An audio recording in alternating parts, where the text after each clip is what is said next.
Շնորհակալություն, դե ինչ հիմնական թեզերը մենք ներկայացրեցինք, պետք է ասեմ, որ իսկապես հունիսի 7-ը պատմական ու ճակատագրական օր է լինելու մեր պետության ու մեր պետականության համար։ Բոլորը հասկանում են, որ առաջիկա խորհրդարանական ընտրությունները այս պահի մասին չեն եւ այս պահի համար չեն, դրանք ապագայի համար են եւ այդ ընտրությունները պետք է տան հետեւյալ հարցերի պատասխանները։ Ինչ ենք մենք ուզում, երաշխավորված խաղաղություն, թե շարունակական զիջումներ,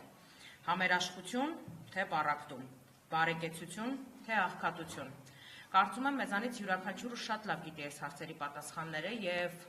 հունիսի 7-ին մեր ազգաբնակչությունը եւս հնարավորություն ունի պատասխանելու այդ հարցերին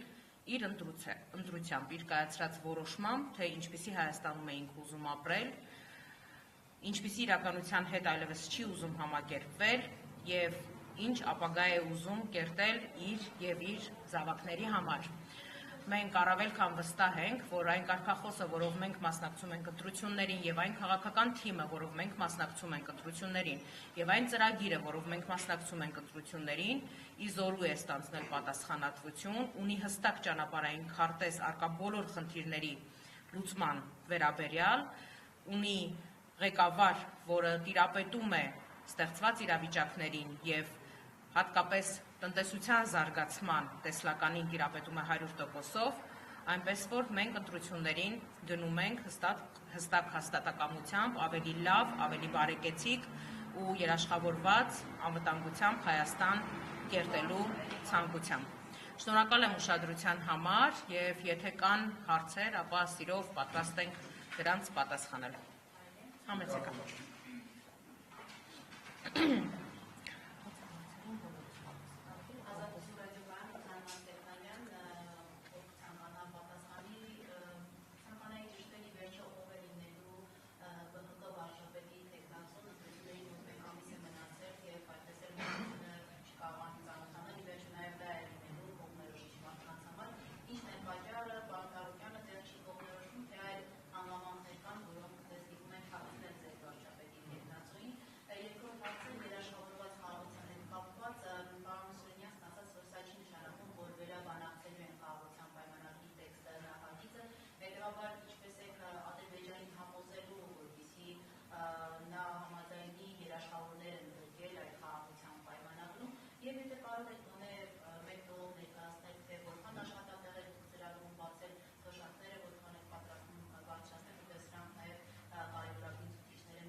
Շնորհակալություն հարցի համար,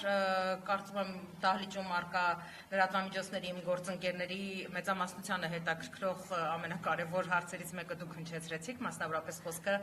Բարգավաճ Հայաստան կուսակցության վարչապետի թեկնածուի հետ կապված հարցադրումն է, որը այս օրերի ընթացքում պարբերաբար եւ անընդհատ բոլոր հնարավոր եւ անհնարին հարթակներով եւ լրատվամիջոցների կողմից հնչում է։ Տեսեք, այստեղ որևէ չկողմնորոշվելու մասին որևէ խոսակցություն չկա։ Օրենքը որևէ կերպ չի պարտադրում այս կամ այն պահին հնչեցնել մեր վարչապետի թեկնածուի անունը։ Գագիկ Ծառուկյանը բազմիցս ասել է, որ մենք ունենք մի քանի թեկնածուներ, իրականում պատրաստված, գրագետ, բանիմաց, տարբեր ոլորտներում շատ հեղինակավոր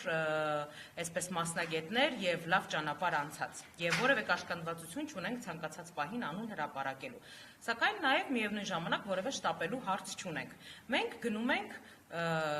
քայլերով։ Մենք ներկայացրել ենք մեր քաղաքական թիմը, դուք գիտեք մեր քաղաքական առաջնորդին, մենք ներկայացնում ենք նախընտրական ծրագիրը, որով մասնակցում ենք ընտրություններին, եւ բնական է, որ հարմար եւ պատեհ պահի Գագիկ Ծառուկյանը կհնչեցնի վարչապետի մեր թեկնածուի անունը։ Այս մասով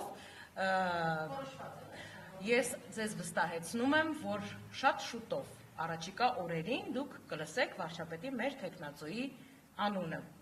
Սա այս մասով, ինչ վերաբերվում է մնացած ծրագրային դրույթներին, քանի որ փաստաթուղթը իրապես շատ մեծ ծավալի փաստաթուղթ է, մասնավորապես եթե մենք խոսում ենք թոշակների բարձրացման մասին կամ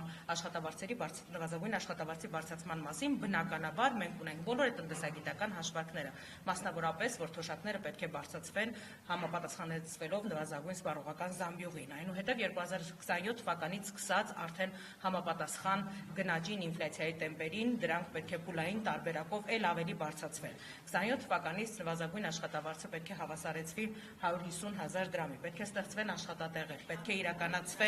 պետք է իրականացվեն բացվածքը մենք առաջիկա ժամերին ձեզ կներկայացնենք,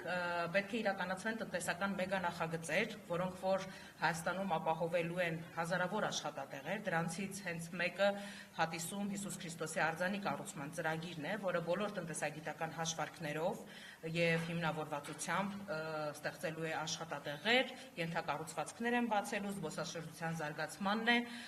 նպաստելու, տարեկան մոտ 20 միլիոն զբոսաշրջիկի այցելություններ են նախատեսված եւ բնական է, որ այդ քանակի զբոսաշրջիկների այցելությունը իր դրական տնտեսական ազդեցությունն է ունենալու մեր երկրի տնտեսության զարգացման գործընթացում։ Այս մասով այսպես տնտեսագիտական հաշվարկներով շատ չեմ ցանկանում ծանրաբեռնել, ինչ վերաբերվում է պարոն Սուրենյանցին ուղղված ձեր հարցադրումը, խոսքը փոխանցեմ, որպեսզի իրեն կարծեմ թե Ձեր հարցի ենթատեքստը այն էր, որ